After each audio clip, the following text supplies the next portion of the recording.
Hello, today I'll be explaining questions 5 and 6 of round 136 of the grade 8 and under Prairie Math League problems. So I'm going to share my screen and then get started.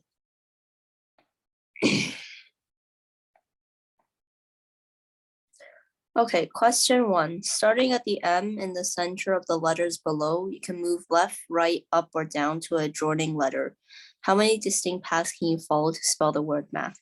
Okay, for this problem, I think it'll be easier if we just break it up into separate pieces, right? Because I think this general pattern repeats throughout the shape. And if you look at this pattern, there's two ways to get an A, right?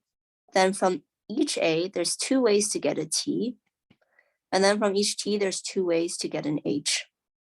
So it's 2 to the power of 3. And then because this shape reoccurs 4 times, we're going to multiply it by 4. But since this line is repeated 4 times, right, we're going to have to subtract 4. So what happens then is that it's 8 times 4 minus 4, which is 32 minus 4, which means the answer is 28. Next problem. A bowling tournament involves 8 participants ranked 1 through 8 before the tournament begins. The tournament follows a single elimination format in which the number 8th bowler plays head-to-head against the 7th player, and then the loser of the game comes into 8th place and is eliminated, and the winner moves on to bowl a game against the 6th player. And this basically repeats until one player plays number 1 for the championship. And we want to find how many different outcomes of the tournament are possible here.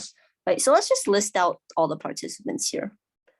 And I'm going to give them numbers because I think that's more convenient, right? So let's start with number 8. So they play a match against 7.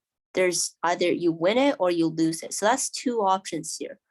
Then 7 plays against 6. That's also 2 outcomes.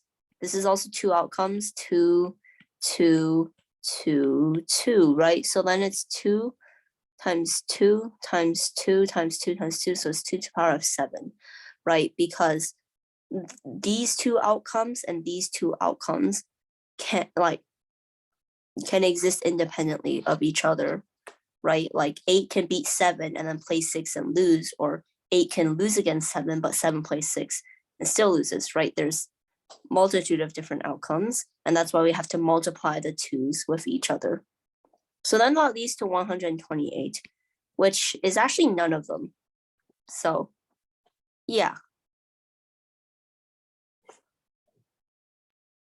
Okay, thank you for watching. Bye.